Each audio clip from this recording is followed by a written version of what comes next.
भारतीयता में एक शब्द है विशेष रूप से जो विद्या कहलाती है, और उपनिवेशी ताकतों ने भारत में एक नए शब्द को प्रस्थापित किया जो शिक्षा कहलाती है।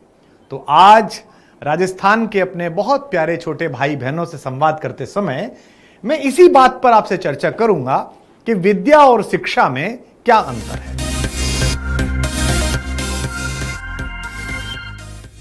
महाभारत कालीन अगर पौराणिकी को पढ़ें या राम के समय की पौराणिकी को पढ़ें तो आपको दो प्रकार के शिष्य मिलेंगे और दो ही प्रकार के गुरु मिलेंगे। एक गुरु हैं जो जंगल में रहते हैं और जो एक राजा के साथ पढ़ते हैं, राजा के बेटे के साथ पढ़ते हैं, और उसकी प्राण रक्षा में ये वादा ले लेते हैं उस राजा के बेटे से, राजकुमार से, कि जब मैं राजा बनूंगा तो हम दोनों दोस्त आधा आधा राज्य मिल बांट कर चलाएंगे। आप जानते हैं कि वो राजा कौन थे? वो राजा थे द्रुपद, और उनके दोस्त जो उनके साथ पढ़ते थे उनका नाम था द्रोण। लेकिन कालांतर में यही भोला भाला एक गुरुपुत्र जब राजा के दरबार में पहुंचा तो द्रुपद ने कहा कि तुम मूर्ख हो, बचपने में किया गया वादा मैं राज्य बांट के कैसे पूरा करूंगा, चले जाओ। और एक छोटी सी बात अपने मन पर ले ली गुरुवर द्रोणाचार्य ने, और उन्होंने शिष्यों की एक ऐसी कतार खड़ी की जिन्होंने आधुनिक भारत की जो पूर्व पीठिका है उसको तैयार करने में बहुत महत्वपूर्ण योगदान दिया। लेकिन द्रोणाचार्य की इस छोटी सी घटना से एक कहीं गड़बड़ हो गई, वो ये कि गुरु शिक्षक में परिवर्तित हो गया। और शिक्षक की अपनी मर्यादाएं होती हैं। इस कॉलेज में पढ़ना है, इसमें नहीं पढ़ाना है, इसमें जानना है, इसमें नहीं जानना है, ये शुल्क है, ये निशुल्क है। बहुत सारे बच्चे ऐसे हैं जिनके पास शुल्क देने के लिए नहीं है, लेकिन उनकी प्रतिभा ऐसी है कि उन्हें पढ़ाया जाना चाहिए, उन्हें शिक्षा और ज्ञान दिया जाना चाहिए, तो उनकी नर्चरिंग हो रही है, उनको शिक्षा दी जा रही है। दोस्तों, आपने कभी सोचा कि दुनिया जिन्होंने बनाई उन लोगों की शिक्षा कैसे हुई? मैं कल ही किसी से चर्चा कर रहा था, 19वीं शताब्दी यानी कि 1800 से लेकर 1900 तक के बीच के 100 साल में विश्व में 3 ऐसे लोग हुए जिन्होंने आधुनिक विश्व जो आज हम जी रहे हैं इसके सोचने की दिशा बदल दी। जबकि उस समय ना इंटरनेट था, ना उस समय टीवी था, ना उस समय टेलीफोन था, ना उस समय हवाई जहाज थे, ना उस समय यह दूरसंचार का माध्यम था। लोग अलग अलग थे लेकिन सोच रहे थे। मैं इन तीनों का नाम लूंगा, आप इनसे सहमत असहमत हो सकते हैं, लेकिन चूंकि आप पढ़ने लिखने वाले बच्चे हैं तो आप जानेंगे। एक थे कार्ल मार्क्स, जो प्रशिया के द्वारा संचालित जर्मनी के एक छोटे से हिस्से में रहते थे, लेकिन वहां से भी निकाल दिए गए। उन्होंने दुनिया को पहली बार सिखाया कि राजाओं, महाराजाओं और प्रजा के बीच बटी हुई जनता के बीच भी एक संवाद हो सकता है, जिसे साम्यवाद कहा जा सकता है, कि सब बराबर हैं, दुनिया के मजदूरों एक हो जाओ। ये उन्होंने सबसे पहली बार कहा। और हजारों वर्षों से एक सोच जो बंधी हुई थी कि नहीं साहब, हम तो भाग्य में छोटे हैं, हम प्रजा हैं, ये बड़े लोग हैं, ये राजा हैं, इस पर उन्होंने चोट की और दुनिया 2 हिस्सों में बंट गई। आप मार्क्स से असहमत हो सकते हैं, सहमत भी हो सकते हैं, लेकिन आप मार्क्स को खारिज नहीं कर सकते। आज 1/3 दुनिया कम्युनिज्म के विचार पर चलती है, और बटी हुई 2/3 दुनिया के 1/3 हिस्से में कम्युनिस्ट ताकतें या उस विचार की ताकतें सदा विपक्ष की स्थिति में रहती हैं। दूसरे हुए नीत्शे, जिन्होंने पहली बार बताया कि धर्म और सत्ता की इस भागीदारी के बीच मनुष्य की स्वतंत्र चेतना पिस रही है, हम और आप पिस रहे हैं, हमारी सोच पिस रही है। जिन्होंने पहली बार कहा कि भगवान मर चुका है और उसकी हत्या का अपराध हमारे ही हाथों पर है, हमारे ही हाथों पर उसका खून है। साथ साथ हुए, बराबर बराबर हुए।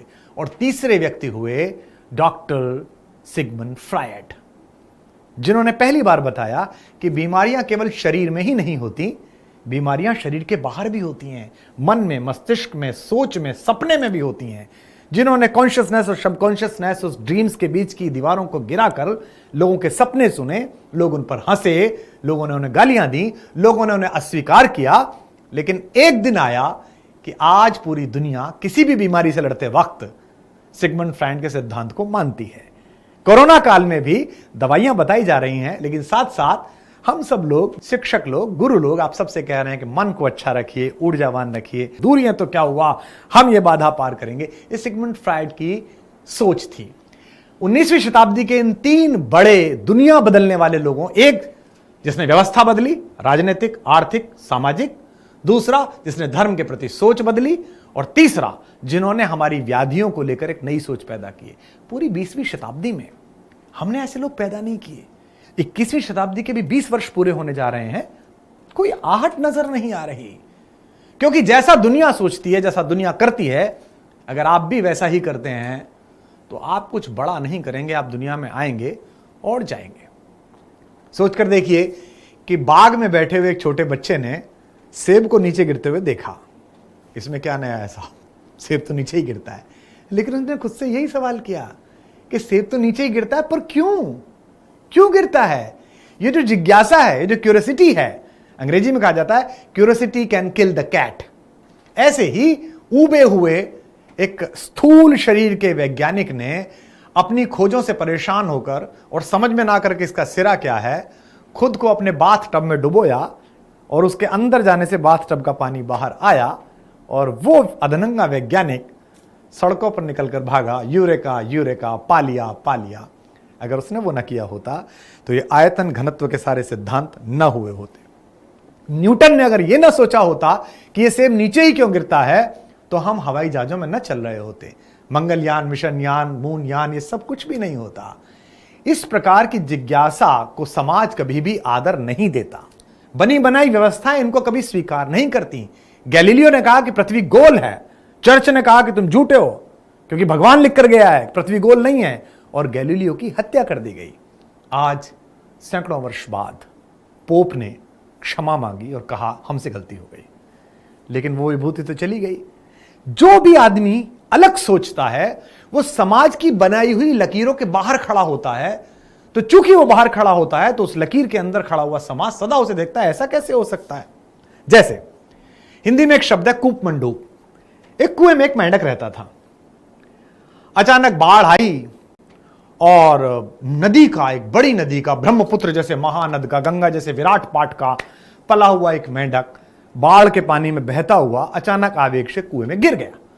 कुएं में गिरा तो कुएं के मेंढक ने पहली बार विचित्र कोई प्राणी देखा, दूसरे प्लेनेट से आया हुआ। उसने कहा कि अरे वाह, आप कहां से आए? तो उसने कहा मैं नदी से आया हूं। वो सागर की तरफ जा रही थी, सागर नदी के मुहाने पर मैं था। तो उसने कहा सागर, ये क्या होता है? बोले काफी बड़ा पानी होता है। तो कुएं के मेंढक ने अपनी टांगें चौड़ाकर बताया कि इतना पानी होता है? तो सागर के मेंढक ने कहा नहीं बड़ा होता है। तो उसने थोड़ी छलांग मार के कहा कि इतना बड़ा होता है? बोले नहीं थोड़ा और बड़ा होता है। तो उसने एक लंबी छलांग मार के कहा फिर तो बहुत बड़ा होता होगा। बोले नहीं, इससे बड़ा होता है। तो उसने कहा अच्छा कुएं जितना होता है? बोले नहीं, कुएं से बड़ा होता है। उसने कहा झूठ बोलते हो तुम, नंबर 1 के फ्रॉड हो तुम। कुएं से बड़ा कुछ होता ही नहीं। हमारे दादा यहीं पैदा हुए थे, यहीं मरे, वो भी हमें बता के गए थे। उनके दादा हमारे सामने जिंदे थे, हमारे पिताजी भी ये बता रहे थे। क्योंकि उन्होंने कुएं से बाहर का पानी नहीं देखा था। तो कुएं के भीतर का पानी वो है जो आपको शिक्षा देती है, और कुएं से बाहर का पानी वो है जो आपको ज्ञान देता है। एजुकेशन के साथ साथ अगर आपने लर्निंग नहीं ली तो आप कुछ भी नहीं जान सकते। मैं अपने गांव जाता था, आजकल मैं अपने फार्म हाउस जाता हूं, तो जाने से पहले मेरे ऑफिस के लोग ये देखते हैं कि आज मौसम कैसा रहेगा, और वो मुझसे अक्सर कहते हैं कि साहब मौसम विज्ञान की भविष्यवाणी है कि आज शाम गरज के साथ छींटे पड़ेंगे। तो मैं कहता हूं कि अगर मौसम विज्ञान ने कहा है तो मान लो कि 90% नहीं पड़ेंगे, क्योंकि हम ये लगातार सुनते रहे हैं, लेकिन कई बार पढ़ते भी हैं। ये मौसम विज्ञान बहुत ही गंभीर विषय है, इसमें वैज्ञानिक सोच लगती है, भौतिक विज्ञान के नियम लगते हैं, एनवायरमेंटल साइंसेज लगती हैं, इकोलॉजी लगती है, और उसके बाद एक कम दबाव का क्षेत्र, फिर ये गोला यहां से उठेगा, अगर चाल ये रही तो यहां पहुंचेगा। इसके अनुसार एजम्पशंस बनाए जाते हैं जो बहुधा सही ही होते हैं। अब तो काफी कारगर हो गई है ये। लेकिन मैं अपने गांव जाता था और मैं देखता था कि मेरे बड़े ताऊ जी, जिनकी शिक्षा दीक्षा स्कूल में नहीं हुई थी मेरे पिता और चाचा की तरह, वो शाम को मेरे साथ जाते हुए कैसे थे, आज तो राम जी बरसेगा बेटा। तो मैं उनसे पूछता था कि ताऊ राम जी क्यों बरसेगा? तो बताते थे अरे यो नहा रही है पंडाकता। और वो देख लेते थे कि एक छोटी सी पंडाकता नाम की एक छोटी सी चिड़िया धूल में नहा रही है, तो वो देखते थे कि आज पछाए से बरसेगा। कभी बता देते थे कि पूरब से बरसेगा। उन्होंने लंदन स्कूल ऑफ सिस्मोलॉजी में और New York academy of ocean sciences में एमटेक नहीं किया था। उन्होंने अपने अनुभव के आधार पर और पीछे अपने बुजुर्गों से आई हुई ज्ञान की परंपरा से सीखा था कि हवा में अगर इतनी नमी महसूस हो, चिड़िया इस तरफ से मुंह उठाकर सांसें ले, तो इस प्रकार की आहट होने की संभावना है। यानी कि यह ज्ञान है। जैसे इन दिनों कोरोना काल में आप बहुत सारे वीडियोस देख रहे होंगे जिनमें बड़े बड़े एक्सपर्ट्स आपको यह बता रहे हैं कि किचन में कैसे खाना बनाया जाए। मेरी श्रीमती जी भी आजकल, जो कि प्रोफेसर हैं खुद एनवायरमेंटल साइंसेस की, उन वीडियोस को देखकर बहुत सारे खाने बनाती हैं, प्रयोग करती हैं और बाद में उन प्रयोगों को मुझ पे आजमाती हैं, जो कि बहुत अच्छे होते हैं, अच्छी बात भी है। लेकिन मेरी माँ, जो किसी कुकरी क्लास में नहीं गई, जिनके ज़माने में यूट्यूब भी नहीं था, वो हम 5 भाई बहनों के संयुक्त परिवार, उनके ड्राइवर्स, उनके गनर्स, उनके साथ आने वाले उनके स्टाफ के लोग, इन 40-50 लोगों के लिए भी कड़ी बनाती हैं किस दिन हमारे पहुंचने पर, या दाल बनाती हैं तो मेरी तरफ देखते हुए मसालेदानी से उठाकर जितना नमक डाल देती हैं, ना वो ज़ुबान से 1 इंच नीचे रहता है, ना 1 इंच ऊपर रहता है। ये अनुभव से आया है। ये 78 साल की उंगलियों ने 14-15 साल से माँ के साथ खाना बनाते बनाते 60 साल में सीखा है। इसे ज्ञान कहते हैं। मैं आशा करता हूं कि आप ये अंतर समझ रहे होंगे कि शिक्षा और ज्ञान में क्या अंतर है। अंग्रेजों ने जब इस देश की शिक्षा पद्धति का निर्माण किया और इसे बनाया, तो उनकी इच्छा थी कि दुनिया के 2/3 नक्शे पर फहराने वाला यूनियन जैक ऐसे सेवकों के हाथ में रहे जो सदा अगर सर उठाएं तो इस झंडे को सलामी देने के लिए उठाएं, चुनौती देने के लिए नहीं। और ऐसा मनोबल और ऐसी मानसिकता तैयार करने के लिए अंग्रेजों ने एक ऐसी शिक्षा पद्धति बनाई जिसमें आज्ञाकारी, अनुशासन प्रिय नौकर तैयार हो सके, जिसमें इंजीनियर तैयार हो सके, साइंटिस्ट तैयार ना हो सके, जिसमें लिपिक तैयार हो सके, लेखक तैयार ना हो सके, जिसमें विरुदावलियां लिखने वाले तैयार हो सके, विद्रोह की कविता लिखने वाले तैयार ना हो सके। और इस शिक्षा नीति को वो भारत में सौंप कर चले गए। दुर्भाग्य का विषय है कि 70 वर्ष बाद इनकी सत्ता और उनकी सत्ता, दोनों की सत्ता की प्राथमिकता में शिक्षा नहीं है। और आज जो ये ऐप काम कर रहा है, बेसिकली ये काम इनका था ही नहीं, ये काम स्टेट का था, जिसे राज्य कहते हैं, एक बेनिफिशियरी स्टेट कहते हैं, एक लाभदायक राज्य योजना कहते हैं, जिसके लिए हम वोट देते हैं, जिसके लिए हम टैक्स देते हैं। मैं अगर 100 रुपए कमाता हूं तो 18% जीएसटी देता हूं, 33% इनकम टैक्स देता हूं। इस प्रकार 51% पैसा देने के बाद बचे हुए 49% में भी टैक्स देता हूं, और 100 रुपए में से 15 रुपए में अपना घर चलाता हूं। ये जो 85 रुपए मैंने दिए थे, ये इसीलिए दिए थे ताकि मेरी संततियों को, आपको शिक्षा मिल सके, स्वास्थ्य मिल सके, सड़क मिल सके, पानी मिल सके, बिजली मिल सके। शिक्षा चूंकि स्टेट दे नहीं पाया, तो उसकी जिम्मेदारी उठाने के लिए लोगों को अपनी नौकरियां छोड़कर यह जिम्मेदारी लेनी पड़ी कि हमारे रहते हमारी पीढ़ियां अशिक्षित नहीं रहेंगी। स्वास्थ्य चूंकि स्टेट दे नहीं पाया, तो प्राइवेट हॉस्पिटल्स की फौज आई। दिल्ली के स्वास्थ्य मंत्री सरकारी अस्पताल में भर्ती हुए, ईश्वर उन्हें लाभ दे। एक दिन बाद उनकी समझ में आ गया कि कोरोना बचाए ना बचाए, ये अस्पताल तो नहीं बचा पाएगा जो मैंने बनाए हैं, जिनकी मैं तारीफ कर रहा हूं। तो अगले दिन वो प्राइवेट अस्पताल में चले गए। यानी कि प्राइवेट अस्पतालों की चयन इसलिए आई क्योंकि स्टेट फेल हुआ। पानी, नीचे का पानी, भूगर्भ का पानी, जो आने वाले 1 लाख वर्ष बाद की मेरी संततियों के लिए था, वो आपने खराब कर दिया। क्योंकि नदियों के किनारे आपके द्वारा जो बसाए गए हैं और जिनकी दलाली से राजसत्ताएं पलती हैं, उनके कारखाने हैं, और बिना ट्रीटमेंट का वह विष, वह जहर जमीन में डाला जा रहा है। इसलिए सबमर्सिबल्स आए ताकि प्राइवेट पानी आ सके। बिजली आप पूरी दे नहीं पाते, इसलिए इन्वर्टर्स की फौज आई। और बड़ा अच्छा लगता है जब भारत रत्न इन्वर्टर बेचते हैं, और हम सब खरीदते हैं, आप और मैं खरीदते हैं, ताकि घर में उजाला हो सके, हमारे बच्चे पढ़ सकें। इसके बाद आई सड़क, जो मुझे देने की आवश्यकता थी, जिसका मुझसे टैक्स भी लिया गया था। कार खरीदते समय पैसा लिया गया था, लेकिन मैं कार में टैक्स का पैसा देने के बाद जब सड़क पर आया, तो 4 लेन हाईवे पर मुझे 4 आदमी मिले। उन्होंने मुझसे कहा कि 500 रुपए दो। तो मैंने कहा किस लिए? बोले सड़क बनाई थी। मैंने कहा इसका तो टैक्स दिया था मैंने, 2 बार दिया था। बोले नहीं, ये अच्छी बनाई थी, इसका अलग से दो। तो मैंने अलग से दिया। लेकिन उस सड़क पर चलता हुआ जयपुर हाईवे पर जब मैं दूदू में नीचे उतरा, तो कार हिलने लगी। वहां कोई 200 रुपए लौटाने के लिए भी खड़ा करना चाहिए था कि ये वापस ले लो, ये खराब सड़क है, लेकिन ऐसा नहीं हुआ। तो शिक्षा, स्वास्थ्य, बिजली, पानी, सब चीज, यहां तक कि आपकी निजी सुरक्षा, सरकार आपसे वादा नहीं करती कि आपको बचा पाएगी, या बाहर सड़क पर जाती हुई आपकी मां, बहन, बेटी के गले से कोई चैन खींच कर नहीं ले जाएगा, इसका वादा नहीं करती। इसके लिए आप गार्ड्स रखते हैं। हर कॉलोनी ने पैसे इकट्ठे करके बाहर 2 पुराने सैनिक बिठा लिए हैं, जो अपनी बंदूक लिए बैठे रहते हैं ताकि कोई ऐसी हरकत ना हो जाए। तो स्टेट नहीं दे रहा। जब आपदा आएगी तो शिक्षा काम नहीं आएगी, ज्ञान काम आएगा।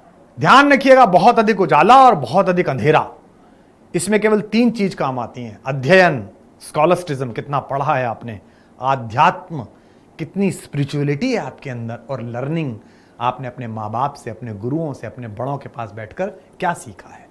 दुर्भाग्य यह है कि सारी सोच केवल इस बात पर निर्भर है कि डिग्रियां कैसे मिलें और परीक्षाएं कैसे पास हो। इसलिए भारत सबसे ज्यादा इंजीनियर बना रहा है, लेकिन एक 22 साल का मार्क जुकरबर्ग पैदा नहीं कर पा रहा, जो केवल 12वीं करने के बाद फेसबुक का एक टूल देता है हमें, जिस पर पूरी दुनिया बंद करा जाती है, क्योंकि हम साइंटिस्ट पैदा नहीं कर पा रहे। साइंटिस्ट को पैदा करने के लिए स्टेट को, समाज को जो फ्री माइंड देना पड़ेगा, हर व्यक्ति इन चुनौतियों से लड़कर बाहर निकल आए, यह संभव नहीं होता। मुझे आश्चर्य होता है खबरें सुनकर कि सफलता के इतने आसपास गए हुए लोग आत्महत्या कर लेते हैं। मुझे बहुत दुख है कि मेरा एक बहुत प्यारा छोटा भाई, जिसके साथ मैं एक फिल्म भी कर रहा था, चंदा मामा, जिसमें मैंने गीत लिखे थे और वो एक्टिंग कर रहा था, नासा में उसने ट्रेनिंग ली थी, सुशांत सिंह राजपूत, लड़ाई बीच में छोड़ के चला गया, जबकि वो एक लोकप्रिय लड़का था और उसने अपने सपनों को चेज करना बचपन से सीखा था। 11वीं में तो उसने फिजिक्स ओलंपियाड जीत ली थी भारत भर की। 12वीं करने के बाद उसने 11 इंजीनियरिंग कॉलेज में एडमिशन लिया था, और दिल्ली कॉलेज ऑफ इंजीनियरिंग जो आजकल विश्वविद्यालय है, उसमें उसकी पहले 10 में रैंकिंग आई थी। हालांकि तीसरे साल के बाद वो चला गया था छोड़कर फिल्मों में काम करने के लिए। वहां छोटे पर्दे पे बहुत सफल रहा, फिल्मों में भी बहुत सफल रहा। इसका मतलब क्या है? इसका मतलब यह है कि हमारे में से बहुत सारे, हमारे घरों के बच्चे, लड़के लड़कियां, उनको यह बताया गया है कि जिंदगी में यह चीज इतनी महत्वपूर्ण नहीं है, यह चीज इतनी महत्वपूर्ण है। मैं लंदन में था एक सेशन करने के लिए ऐसा ही, और वहां लोग बाग 2 दिन का सेशन था, लोग अपने सवाल जवाब पूछते थे। तो जो कराने वाले थे वो देश के बहुत बड़े उद्योगपति हैं, लंदन में रहते हैं। उन्होंने मुझसे कहा कि हमारे एक परिचित हैं बॉम्बे के, वो पब्लिक में सवाल नहीं पूछ सकते पर्चे से, वो आपको मिलना चाहेंगे। तो मैं मिला तो एक 60-62 साल की महिला थी और एक 67-68 साल के एक सज्जन थे। दोनों आए और दोनों बड़े उदास थे। मैंने कहा कहिए अंकल। तो उन्होंने मुझे बताया कि मैं IIT में पढ़ाता था बेटा, और मेरी वाइफ हैं, ये कॉलेज में पढ़ाती थी। हम दोनों ने मिलकर अपने इकलौते बेटे को, एक बेटी थी उसकी शादी कर दी, बचपन से उसे बहुत पढ़ाया, सब चीज़ों में नंबर 1 रखा, हर चीज़ से दूर रखा, फिल्मों से, सब चीज़ों से दूर रखा, नाचना गाना फिल्में सब, और कहा कि बेटा कोई बीच में नहीं आना चाहिए, तुम्हें आगे बढ़ना है, तुम्हें आगे बढ़ना है। और उसको IIT में टॉप कराया, फिर उसने IIM से पढ़ाई की, फिर वो विदेश में पढ़ा स्टैनफोर्ड में। अब उसकी अमेरिका में कंपनी है, एक चाइनीज़ लड़की से उसने शादी कर ली है, सब कुछ ठीक है, नागरिकता मिल गई है, हमारा भी ध्यान रखता है, पैसे भेजता है, हमें भी कमी नहीं है, पर हमारी केयर नहीं करता। एक बेटे का माँ बाप के प्रति जो प्यार होना चाहिए वो नहीं है। इसका क्या कारण है? तो मैंने कहा कि आपके सवाल में ही आपका उत्तर है। आपने अपने बच्चे को सिखाया था कि सब कुछ छोड़कर आगे बढ़ो, आगे बढ़ना महत्वपूर्ण है। उसे छोड़ने की इतनी आदत पड़ गई कि जिन्होंने सिखाया था वो नहीं छोड़ के आगे निकल गया। उसे समझ में आ गया कि आगे निकलना महत्वपूर्ण है। तो आगे निकलना महत्वपूर्ण नहीं है, आगे पहुंचना महत्वपूर्ण नहीं है, अपनी मनुष्यता के साथ आगे होना महत्वपूर्ण है। इसीलिए जब आजादी आई थी तो हिंदुस्तान के महान कवि और भारत के राष्ट्रीय कवि रामधारी सिंह दिनकर ने एक बात कही थी, एक हाथ में कमल, एक में धर्मदीप्त विज्ञान, एक हाथ में कमल, एक में धर्मदीप्त विज्ञान, लेकर के उठने वाला है जग में हिंदुस्तान। धर्मदीप्त विज्ञान, साइंस इनलाइटेड विद रिलीजन। और रिलीजन कैसा? मनुष्यता का। E=mc² साइंस है, लेकिन E=mc² में मनुष्यता जुड़ी होती तो हिरोशिमा नागासाकी पर बम न गिरता, क्योंकि उसमें मनुष्यता नहीं थी, इसलिए बम गिरा गया और लाखों लोग मारे गए और लाखों लोग आज तक भी वहां परेशान हैं।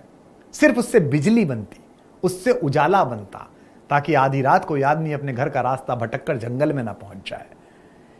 और कमल, कमल किसका प्रतीक है? सत्यम शिवम सुंदरम, the truth, the beautiful and the benevolent. यह दुनिया में अकेला केवल हिंदुस्तान सिखा सकता है। ये आप सिखा सकते हैं, ये हम सिखा सकते हैं। अमेरिका के पास कोई अतीत नहीं है, और कुछ देश ऐसे हैं जिनके पास वर्तमान नहीं है।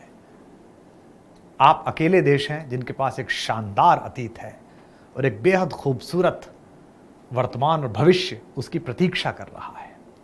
तो एक तो मुझे यह समझ में नहीं आता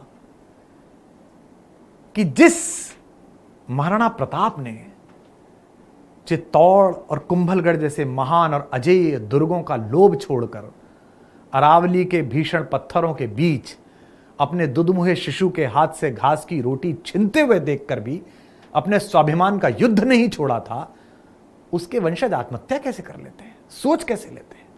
मुझे यह समझ में नहीं आता कि स्वयं को अजय और जिल्ले सुभानी मानने वाले मुगल साम्राज्य के आखिरी आदमी औरंगजेब को बीजापुर में एक घटिया मौत देने वाले केवल एक मां और गुरु के आशीर्वाद से संकल्पित शिवाजी महाराज के वंशज आत्महत्या कैसे कर लेते हैं? मुझे यह समझ में नहीं आता कि एक छोटी सी रियासत झांसी के स्वाभिमान को अपने कंधों पर लेकर, अपने दत्तक पुत्र को पीठ पर बांधकर और अश्व की वल्गाएं दांतों में लगाकर, दोनों हाथों में तलवार उठाकर यह कहने वाली हिंदुस्तान की बेटी कि जब तक मेरी रगों में खून है अंग्रेजों की औकात नहीं कि झांसी पर कब्जा कर ले, उसकी बेटी आत्महत्या कर कैसे लेती है? मुझे यह समझ में नहीं आता कि 4 साल की उम्र में खेत में डंडियां बोने पर अपने पिता से पूछे जाने पर कि क्या कर रहे हो, तो ये जवाब देने वाला कि बंदूकें बो रहा हूं, बड़े होकर अंग्रेजों को मारूंगा। ऐसे भगत सिंह जिन 23 साल की उम्र में जो फांसी के फंदे पर झूलते हैं, उनके वंशज ड्रग्स की चपेट में रिहैब जाते हैं, आत्महत्या कर लेते हैं। मुझे यह समझ में नहीं आता कि अल्फ्रेड पार्क में अपने माउजर की आखिरी गोली तक लड़ने वाले और आखिरी गोली अपने सिर में उतारकर यह कहने वाले कि भारत की फिजाओं को सदा याद रहूंगा, आजाद था, आजाद हूं, आजाद रहूंगा, ऐसे चंद्रशेखर आजाद के वंशज आत्महत्या कर लेते हैं।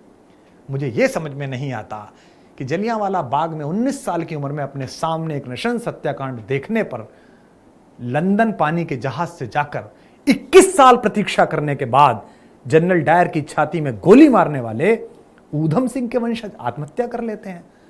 इसका मतलब यह है कि आपने अपने खानदान का इतिहास ठीक से नहीं पढ़ा। इसका मतलब यह है कि आपके लिए हीरो हीरोइन हैरी पॉटर हैं। इसका मतलब यह है कि नेटफ्लिक्स, अमेजन, फ्लिपकार्ट के सहारे उतरती हुई दुनिया के रोमांच को आप सच समझते हो। मेरे दोस्तों, ये पश्चिम आपसे सब कुछ छीन कर ले गया है। मुझे दुख होता है कि मैं इंग्लैंड जाता हूं तो लंदन के पुराने किले में 18 पाउंड लेकर, हमसे पैसे लेकर, हमारी ही गोलकुंडा की खान से निकला हुआ कोहिनूर हीरा हमें दिखाया जाता है। और मैंने गाइड से पूछा कि यहां कैसे आया, तो गाइड ने पूछा this was gifted to our queen.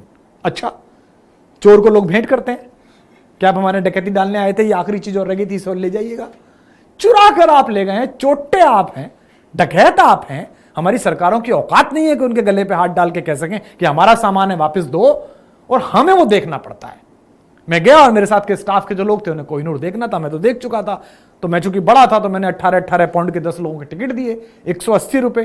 तो वो गिनने लगा बार बार, तो मैंने कहा काट ले, हम अपने ही दे रहे हैं, अपना ही देखने के लिए, रख ले इसे, 20 रुपए तू भी रख ले इसे। यानी कि पश्चिम हमसे सब ले गया। पश्चिम 1000 साल तक हमारा स्वाभिमान ले गया। पश्चिम 1000 साल तक हमारी प्राच्य विद्याएं ले गया। पश्चिम 1000 साल तक हमारी लड़ाई लड़ने की शक्ति ले गया। हमने आज़ादी जब लड़ी तो थके मन से लड़ी, इसलिए कुछ लोग लड़े, वरना कुछ लोग तो राय बहादुर ही रहे, सरनाइटी बनते रहे। प्रजा सुधार समितियां रहीं इस देश में। ये देश अजीब है, इसमें शहीदों का आकलन तो होता ही नहीं। सुभाष कहाँ रह गए याद नहीं रखता, गद्दार कौन थे ये भी याद नहीं रखता। अजीब हाजमा और अजीब स्मृति है इस देश की। आखिरी चीज बची है इस देश के पास, वो है इस देश की जवानी, जो ख्वाबों से बलबलाती है। जवानी देश बनाती है, जवानी समाज बनाती है।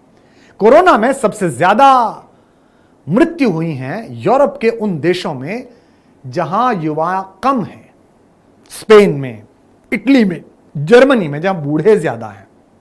और भारत कमोबेश बचा हुआ है। सरकारों की कृपा नहीं है, उनकी कृपा तो पूरी हो जाए तो वो दूसरा इटली बनाए। हमारी खुद की इम्यूनिटी जो हमने खाया है, क्योंकि वह स्वस्थ हवा है, साफ स्वच्छ वातावरण है, स्वस्थ शरीर है। कोरोना को स्पेस मिला तो सरपट दौड़ा। यहां तो पहले से ही पान मसाला गले में था और गोलगप्पे खा रखे थे हमने टाटरी के, तो कोरोना गड़बड़ा गया कि किनके यहाँ आ गया हूं मैं, ये तो पहले से ही बहुत कलाकार लोग हैं। तो रुका इसलिए क्योंकि हमारी युवाओं की इम्यूनिटी ज्यादा है, हमारे देश की इम्यूनिटी ज्यादा है। उस पर वार करने के लिए एक नए प्रयोग प्रारंभ किया गया है कि आपको यह बताया जाए कि ये जो सब ज्ञान है यही सत्य है। दोस्तों, ये शिक्षा है और ज्ञान ये है कि आप अजेय परंपरा के वंशज हैं। ज्ञान ये है कि आप आखिरी सांस और आखिरी आदमी तक लड़ने वाली कौम के प्रतिनिधि हैं। ज्ञान ये है कि यहां 8 साल का बच्चा अष्टावक्र भी अपने युग के सबसे बड़े महाज्ञानी राजा जनक के दरबार में जाता है तो उसके ज्ञान से प्रभावित होकर विदेह राज जनक अपना आसन छोड़कर नीचे उतर का स्वागत करते हैं। ज्ञान यह है कि यहां का आरुणी अपने गुरु धौम्य की आज्ञा मानकर जब देखता है कि मेंढ में से पानी गिर रहा है और उसे हटा नहीं सकता तो खुद की ही दीवार में चिनाई कर देता है ताकि गुरु के खेत में पानी ना बढ़ जाए। ज्ञान यह है कि यहां अपने गुरु की आज्ञा पर, अपने पिता की आज्ञा पर अपने जीवन को न्यौछावर कर देने वाले 10 गुरुओं की परंपरा है। दशमेश पिता गुरु गोविंद सिंह जी की परंपरा है। तो मैं केवल जामवंत हूं, आप सब हनुमान हैं। आज के इस सेशन में मैं आपसे ये कहने आया हूं, काचुप साध रहे बलवाना। ये जो परीक्षा है जिनकी आप तैयारी कर रहे हो, बहुत छोटी चीजें हैं, थोड़ा सा ध्यान दीजिए, लगे जाइए, बस इसको निपटा दीजिए, ऑनलाइन निपटा दीजिए। कहते हैं ना ऑनलाइन निपटा दिया जाए, लूडो ऑनलाइन निपटती है, ऑनलाइन निपटा दीजिए। ये 100% रिजल्ट पाएंगे आप, 100% रिजल्ट पाएंगे। बहुत छोटी परीक्षा है। इसके बाद दुनिया का दूसरा वितान आपकी प्रतीक्षा कर रहा है, दुनिया की दूसरी चीजें प्रतीक्षा कर रही हैं। और ध्यान रखिए, अगर 19वीं शताब्दी इंग्लैंड की थी, अगर 20वीं शताब्दी अमेरिका की थी, तो 21वीं शताब्दी 200% भारत की है। किसी की मां ने दूध नहीं पिलाया जो इस देश की प्रगति को रोक सके। अंदर ही कुछ लोग जरूर हैं जो कर देते हैं। युद्धों में कभी नहीं हारे हम, डरते हैं छल छंदों से, हर बार पराजय पाई है अपने घर के जयचंदों से, हमारे कवि ने कहा। लेकिन आपके अंदर जो आवेश है, आपके अंदर जो मिट्टी है, आपके अंदर जो कस्बाई एक लड़का लड़की है, वो आकाश छूना चाहता है। और यही प्रगति का कारण है। प्रगति अमीरों के कारण नहीं होती, प्रगति बेहद गरीबों के कारण नहीं होती, क्योंकि दोनों की महत्वाकांक्षाओं के सिरे सिकुड़ गए हैं। जो बहुत गरीब है वो बहुत महत्वाकांक्षी इसलिए बहुधा नहीं होता, वो सोचता है कि कितना पार करूंगा इसे। और जो बहुत अमीर है उसकी महत्वाकांक्षाओं का आकाश तो वैसे ही सिकुड़ जाता है, वो अपने आप ही अपना एक छोटा सा दुनिया बना लेता है कि ठीक है। इसके बीच में जो 80% भारतीय फंसे हुए हैं, बल्कि ज्यादा मैं कहूंगा, ये है जो देश का इंजन होते हैं। इनके पास अगर साइकिल के पैसे नहीं है तो ये ख्वाब देखते हैं 10वीं क्लास से कि मैं साइकिल खरीदूंगा। साइकिल खरीदने के बाद कुछ दिन बाद एक ख्वाब देखते हैं कि एक मोपेड लूंगा पुरानी, फिर ख्वाब देखते हैं कि मोटरसाइकिल कब लूंगा, उसके बाद ख्वाब देखते हैं कि अल्टो कब लूंगा, उसके बाद ख्वाब देखते हैं कि इसे बड़ी इनोवा में कब तब्दील करूंगा, फिर ख्वाब देखते हैं कि मर्सिडीज कब दूंगा, फिर ख्वाब देखते हैं कि मैबैक कब लूंगा, और फिर ख्वाब देखते हैं थोड़ा और मेहनत करूं तो एक 5 सीटर जहाज भी ले लूंगा, अपने गांव जहाज से जाया करूंगा, अपने शहर जहाज से जाया करूंगा। ये जो सपनों का ईंधन है, जो उम्मीदों की भट्टी में डाला जाता है, इसी से देश की रेल पटरी पर दौड़ती है और देश प्रगतिशील कहलाता है। ये दूरियों के दिन है, कुछ दिन में सिमट जाएंगे, क्योंकि प्रकृति हमको बताना चाहती है। और राजस्थान तो वो प्रदेश है जहां प्रकृति की बेहद इज्जत की जाती है। अगर दुनिया के किसी ठंडे प्रदेश के किसी नागरिक को बुलाकर अरावली की पहाड़ियों में घुमाया जाए, गोगुंदा के आसपास घुमाया जाए और उससे कहा जाए कि इन पहाड़ियों पर इतने लाखों लोग कुर्बान हुए, तो वो कहेगा अरे इस पर क्यों कुर्बान हुए, इसमें ऐसा क्या खास है। क्योंकि वो स्वाभिमान की कीमत नहीं जानता जो माँ के आंचल पर किसी विधर्मी या विदेशी के पैर धरने पर टूटता है, अंदर से टूटता है। उसकी लड़ाई के लिए राजस्थान खड़ा हुआ है।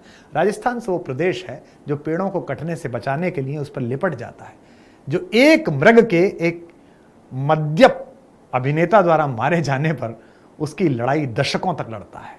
तो राजस्थान अपने पशुओं को, पक्षियों को, प्रकृति को आदर देना जानता है। मेरा सौभाग्य है कि मेरी निर्मिति में राजस्थान का बेहद योगदान है। और राजस्थानी शौर्य और आखिरी व्यक्ति तक जूझने की, सरकटने पर धड़ युद्ध करे ऐसी जाबाज जवानी को, मतलब आप देखिए कि सर कट गया, उसके बाद भी सेनापति गोरा ने अपना युद्ध जारी रखा। आपने पढ़ा होगा महाराणा रतन सिंह के सेनापति गोरा ने, और सामने जो खिलजी का सेनापति था उसका सिर काट दिया था अपने एक वार से।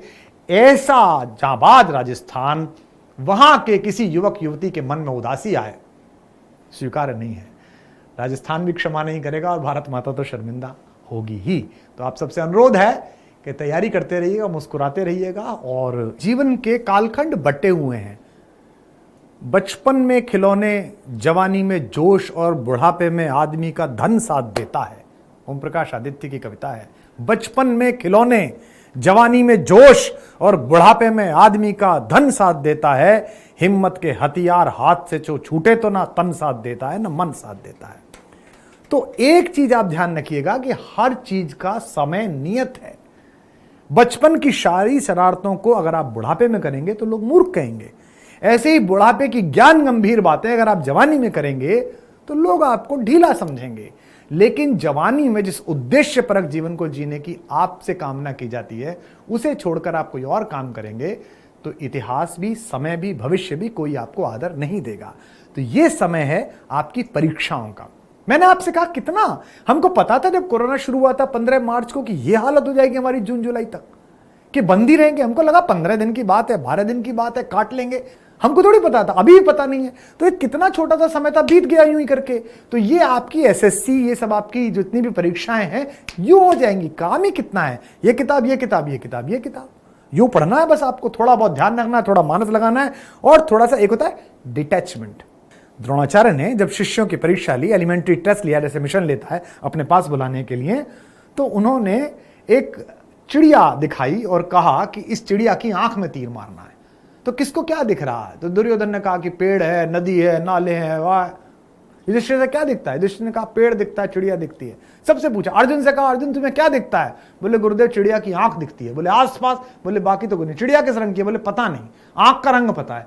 बोले ये अर्जुन बनेगा। और आप सब जानते हैं कि द्रोणाचार्य ने अपने पुत्र अश्वत्थामा से अधिक प्रेम अर्जुन को किया। अश्वत्थामा को ऐसे शस्त्रों की संचालन की शिक्षा नहीं दी जो अर्जुन को दी, और अश्वत्थामा को इस बात की नाराजगी भी रही। और जब उसने अपने पिता से पूछा कि मैं आपका पुत्र हूं, आप मुझे पाशुपतेय अस्त्र और जितने भी स्वर्गिक अस्त्र हैं, जितनी भी बड़ी बोफोर्स तोपें हैं, जितने भी बड़े बड़े मिसाइल्स हैं, इन्हें चलाने की टेक्निक नहीं बता रहे हैं और अर्जुन को बता रहे हैं, तो उन्होंने कहा कि केवल पुत्र होने से पात्रता नहीं मिलती कि इन मिसाइलों को चलाने की मैं तुम्हें ट्रेनिंग दे दूं। इसके लिए ये स्पेसिफिक कोर्सेज करके आने पड़ते हैं, जिसका नाम ध्यान, जिज्ञासा, लगन, परिश्रम, अनुशासन और अभ्यास है। इन 6 पाठ्यक्रमों से अगर आप नहीं गुजरे हो तो आपको किसी बड़े अस्त्र को चलाने की योग्यता नहीं दी जाएगी। तो अगर आप चाहते हैं कि राजस्थान सरकार, उत्तर प्रदेश सरकार या भारत सरकार या किसी भी एक नौकरी में आप किसी केबिन में बैठकर, किसी जगह बैठकर, किसी पद पर बैठकर कोई चीज चला रहे हो, चाहे उसका नाम जिला हो, चाहे उसका नाम तहसील हो, और चाहे पटवारी के रूप में गांव हो, जो भी आप काम कर रहे हैं, तो आपको ये 3, 4, 5, 6 परीक्षाओं के छोटे छोटे कॉर्नर घूम के आने पड़ेंगे। जैसे कि हमारे राजस्थान में जो प्रदर्शनियां लगती हैं, मेला लगता है, उसमें झूला बाहर नहीं लगता, बीचों बीच लगता है। तो झूले की रोशनियों में घूमती हुई गांव की किशोरियों को देखने का अवसर तभी मिलेगा जब पास की जगह से मौत के कुएं की बगल से निकलकर आप वहां तक पहुंचेंगे। अगर आप सोचते हैं कि सीधे वहां पहुंच जाएं तो ना रोशनी बचेगी ना मेला बचेगा। मेला लगता रहेगा, मिलते रहेंगे मिशन पर। बहुत बहुत शुक्रिया, धन्यवाद, नमस्कार।